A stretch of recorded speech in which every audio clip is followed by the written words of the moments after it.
आज की कहानी की शुरुआत शहर के एक ऐसे इलाके से होती है जहाँ पे छोटे मोटे क्राइम होना एक मामूली सी बात है। और इसी इलाके में हमें एडी को दिखाया जाता है जो कि अपनी वैन छुड़वाने के लिए कुछ पैसे देता है, लेकिन उसकी राज का मालिक उसे बोलता है कि तुम्हें फुल पेमेंट करनी होगी, उसके बाद ही तुम अपनी वैन यहाँ से ले जा सकते हो। और इसी सब में एडी की बेटी सारा की कॉल आती है कि उसको स्कूल से पिक कर लिया जाए। और इधर एडी गिराज के मालिक के आगे रिक्वेस्ट करता है कि उसको वैन दे दी जाए, अगर उसके पास वैन ही नहीं होगी तो वो डिलीवरी का काम कैसे करेगा और पैसे कैसे कमाएगा। लेकिन वहाँ का मालिक इसी बात पे अड़ जाता है कि पैसे दोगे तभी तुम अपनी वैन यहाँ से लेके जाओगे। और अब एडी काफी परेशान था क्योंकि वो अपनी बेटी को लेने नहीं जा सकता था। और फिर गिराज से निकलते वक्त वो वहाँ पे किसी का रखा हुआ पर्स चुरा लेता है और उस वॉलेट में से उसको सिर्फ और सिर्फ $30 ही मिलते हैं। और एडी भी एक छोटा मोटा चोर है जो कि अपनी जरूरत पूरी करने के लिए चोरी कर लेता है। इसके बाद एडी जाके गाड़ियों के दरवाजे चेक करने लग जाता है, अगर कोई गाड़ी भी उसे अनलॉक मिलती तो उसमें से वो कोई ना कोई चीज चुरा के बेच के अपनी वैन छुड़वा लेता।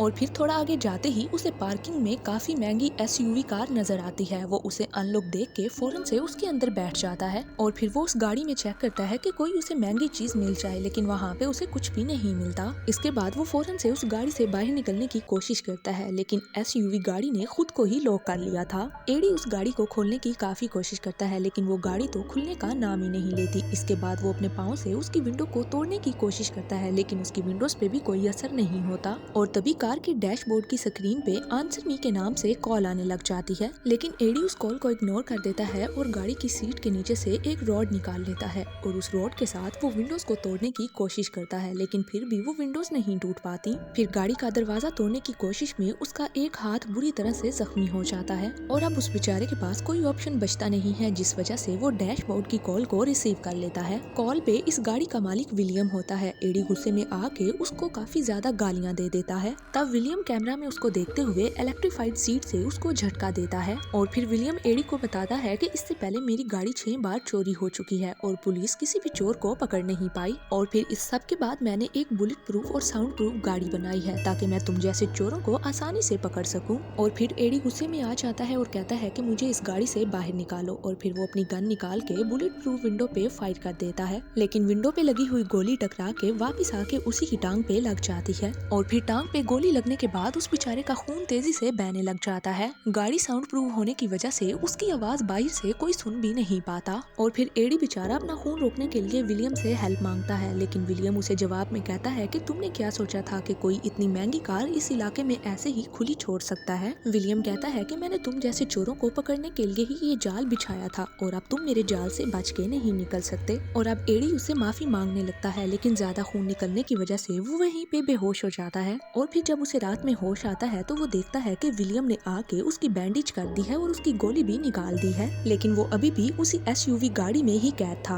और फिर अगली सुबह एडी विलियम की बात नहीं सुनता और उसे गालियां देने लग जाता है। और फिर विलियम को भी गुस्सा आ जाता है और वो एडी को सबक सिखाने के लिए गाड़ी का एसी ऑन करके गाड़ी का टेम्परेचर कम कर देता है। इसके बाद वो गाड़ी का वॉल्यूम फुल करके म्यूजिक ऑन कर देता है और फिर एडी बेचारा पूरा दिन तेज म्यूजिक और ठंड के टॉर्चर को बर्दाश्त करता है और रात होते ही वो विलियम को सॉरी बोल देता है। और फिर सॉरी बोलने पे विलियम गाड़ी का एसी ऑफ करता है और गाड़ी का टेम्परेचर नॉर्मल करता है। अब अगले ही दिन एडी विलियम से कहता है कि तुम पुलिस को बुला लो, मैं अपना गुनाह कबूल कर लूंगा। लेकिन विलियम को पुलिस पे यकीन नहीं होता, इसीलिए वो कहता है कि मैं खुद ही इंसाफ करूंगा। फिर विलियम एडी को बताता है कि गाड़ी की सीट के नीचे एक पानी की बोतल रखी है। एडी बोतल निकाल के तेजी से सारी पानी की बोतल पी जाता है। अब एडी को अपनी गलती का एहसास हो जाता है। फिर वो विलियम से उसकी गाड़ी में आके चोरी करने के लिए माफी मांगता है। फिर विलियम एडी को गाड़ी की डैशबोर्ड में रखी हुई कुकीज के बारे में बता देता है। एडी उन कुकीज को निकाल के खाने लग जाता है। और अब इस गाड़ी में एडी को 3 दिन हो चुके थे और भूख और प्यास से उसका हाल काफी खराब हो रहा था। रात के वक्त एडी गाड़ी का एक बटन बार बार प्रेस करता है, जिसकी वजह से गाड़ी स्टार्ट होके चलने लग जाती है, लेकिन एडी की ये खुशी बस थोड़ी देर के लिए ही थी,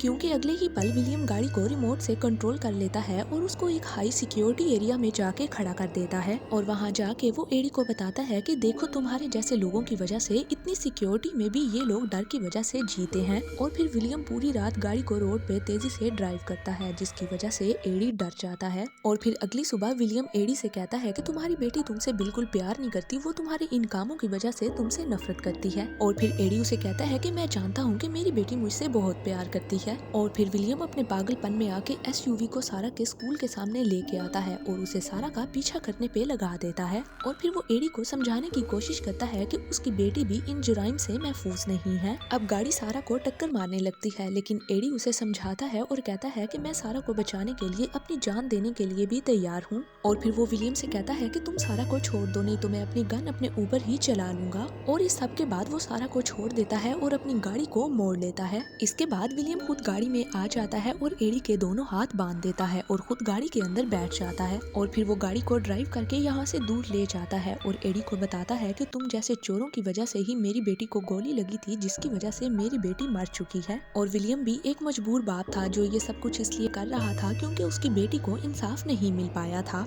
और अब वो एडी को भी अपनी बेटी के कातलों जैसा समझता था और उसको भी वो मारना चाहता था। लेकिन एडी उसे कहता है कि तुम एक पागल हो जो कि अपनी बेटी के नाम पे दूसरे लोगों को मार के खुद भी एक कातिल बन रहे हो, और इस टाइम तुम्हारी बेटी जहाँ पे भी होगी वो सिर्फ तुमसे नफरत करेगी। और इन सब बातों के दौरान एडी जल्दी से गाड़ी के स्विच बटन को ऑफ कर देता है और गाड़ी की पावर ऑफ होने से गाड़ी अनकंट्रोल होके एक खाई में गिर जाती है और अब दोनों ही बुरी तरह से जख्मी हो जाते हैं। एडी किसी तरह से अपने हाथ खोल के विलियम को जोर जोर से अपने पाँव से मारना शुरू हो जाता है। एडी उसको गोली मारने ही वाला होता है कि उसकी बेटी सारा की कॉल आ जाती है। वो अपनी बेटी से प्रॉमिस करता है कि वो आज दोपहर में अपनी बेटी को लेने जरूर आएगा। इसके बाद गाड़ी में आग लग जाती है और फिर एडी एक हथौड़ी लेके गाड़ी की शीट तोड़ के गाड़ी से बहुत ही मुश्किल से बाहर आता है। और फिर फाइनली एडी 5 दिनों की इस कैद से अपने आप को आजाद कराने में कामयाब हो जाता है। और दूसरी तरफ विलियम और उसकी कार दोनों ही जल के राख हो जाते हैं और फिर वो वहाँ से सीधा अपनी बेटी के स्कूल पहुँच जाता है और फिर अपनी बेटी को गले लगा के वो रोने लगता है। और इसी के साथ एडी की ये कहानी यहीं पे एंड हो जाती है।